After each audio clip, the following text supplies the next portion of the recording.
Hey there, this is Matt with State of Flux, continuing my DC look back, this time talking about Zack Snyder's Watchmen. If you get a chance, I do have a spoiler review up in the corner here for Superman, the most recent release of the DC works, but this is me taking a look back to Zack Snyder's introduction to the DC lineup of films, and talking about Watchmen. Now, how do I address this? It is a testament to the quality of Alan Moore's comic book that even in the hands of a filmmaker who fundamentally does not understand the text, that anything of quality can come through. Because this movie isn't awful. It could be, and it probably should be with how mishandled it is. Because the movie is very much saying one thing, and the visuals are very much saying another.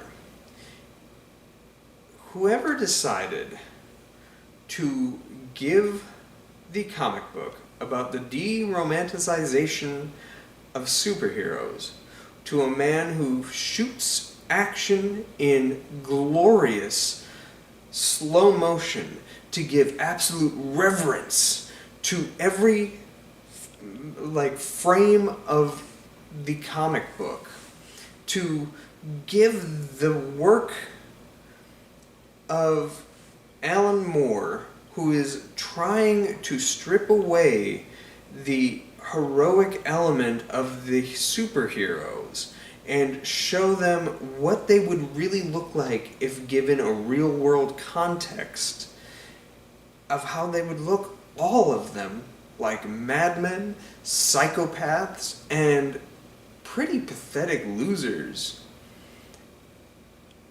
And have that be filmed by Zack Snyder, whose main goal is to make everybody look pretty bitchin', is one of the most misguided things I have ever seen in my entire life.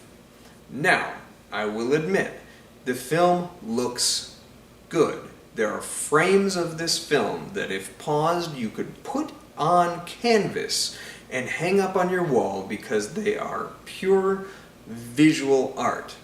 A lot of them stemming directly from the comic book, which Dave Gibbons did a great job illustrating. But regardless, it's something where the visuals do not match the story being told. And because of that, the film is constantly in conflict with itself. The qualities that are present are the film is largely really well cast, especially with oh my gosh, why can't I think of his name? Patrick Wilson as Night Owl, and Jackie Earle Haley as Rorschach. Both of those castings, I think, are truly great casting. The only person that seems completely miscast in this is Ozymandias. And that's unfortunate because the whole thing culminates with him, and he just doesn't read that character. He doesn't, not to be mean, he doesn't read really particularly intelligent, and that's something that is a fundamental flaw with the casting there. But largely with the cast that does work, they work extraordinarily well. Billy Crudup as well is pretty fantastic as Dr. Manhattan. That being said, the framing of the film around Rorschach as a heroic character, a character in the right, a character that we should drop to our knees and scream no when they die, is incredibly misguided because he is clearly the character you're not supposed to agree with or sympathize with when reading this book, and is ultimately the one that fucks up everything by leaving his journal to the hands of the people that can get it to the public, that's going to undo everything that was done in the service of the greater good. which is its own layer of complexity. Like, the Watchmen book is one of the greatest books ever written, regardless of whether or not it's a graphic novel. It is just simply a phenomenal book from front to back. And the movie just, it doesn't capture it because it chooses to frame certain characters as particularly heroic when they're not. If you read Watchmen and you are siding with or sympathizing with Rorschach, that's a problem because he is not heroic. He is not a good person. There's no reason to have reverence for that person or his actions. He is repugnant, and that's what you're supposed to get from it. He's not a character to be admired or aspire to. And this film frames him as if he is, and that's hugely problematic. The film is overlong by a lot. I've now seen this movie 3 times, and every time I've seen a different cut of the movie. I saw the theatrical cut, which is probably the one I like the best, if I'm being honest. It loses a lot of the flavor of the book, but as a movie, feels the most movie. The director's cut, as with a lot of Snyder's director's cuts, does provide context that makes other scenes better, but I think as a whole loses its strength because those scenes were oftentimes cut for a reason, usually to do with pacing, so the film feels kind of laborious in the director's cut. That's my least favorite cut of the film.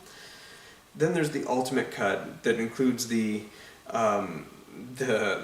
pirate ship stuff in animation, and I think that could have maybe worked if the animation had been good, but it's not.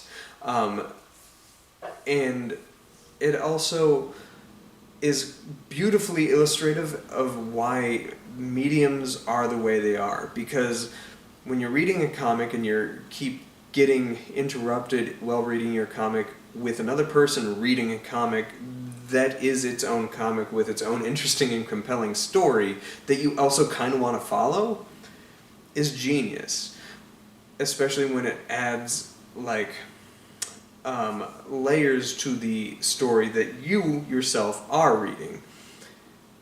But then in the film, you're given the same thing. It doesn't work the same way. It completely interrupts flow, but provides much-needed bathroom breaks, so I give it a soft pass.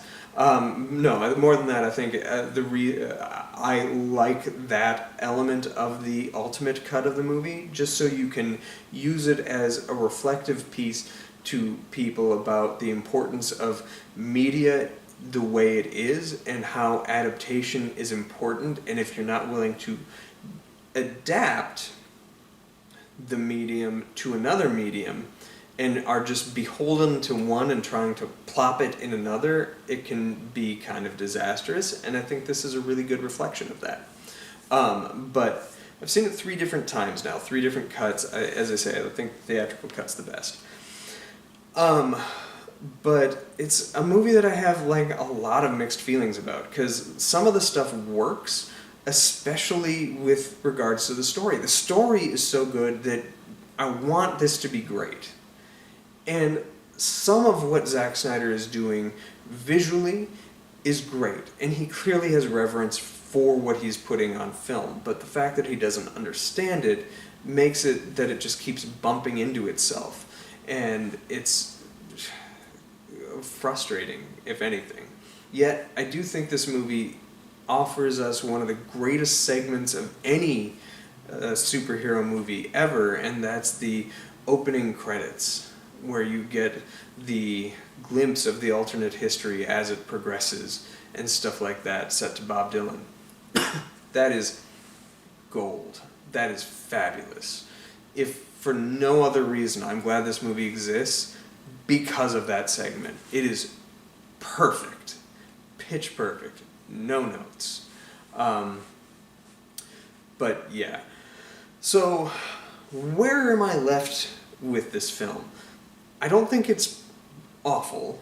I hesitate to call it bad because there's enough good in it for me to say it's not bad, but there's not enough good in it for me to say that it isn't bad. So I don't know where I land. I'm gonna give it a mid, because there's stuff I really like, and what I do like, I really like. But what I don't like, I really don't. And yeah, I do think it's probably one of Zack Snyder's better movies. But it's not great. The fact that Roger Ebert gave this a 4-star review, which I read, and it was like he made some interesting points and stuff like that, but I like that kind of baffles me. I think it also kind of came out at the wrong time. It would be much more interesting if Zack Snyder made this movie now, especially after him having made several comic book movies in the DC lineup. This would be something interesting for him to revisit and maybe see if he comes away with a different lean on it, and maybe doesn't have reverence for certain characters anymore that he did back then. It'd be interesting. That said, I'm fine if Zack Snyder doesn't touch any more comic book movies. He's fucked up a lot of them. I know he has his fans, and that was probably off-putting to some of you. I'll get to them as well. You can hear my criticisms and my praises. I think he made one really pretty significantly interesting movie of his 3 DC comic book movies that he made after this. And we'll touch on that when we get there. Anyway, thanks for watching. Let me know what you think of Watchmen in the comment area down below. And don't forget to check out my review for Superman. Thanks for watching, like, subscribe, do all that good stuff. Peace.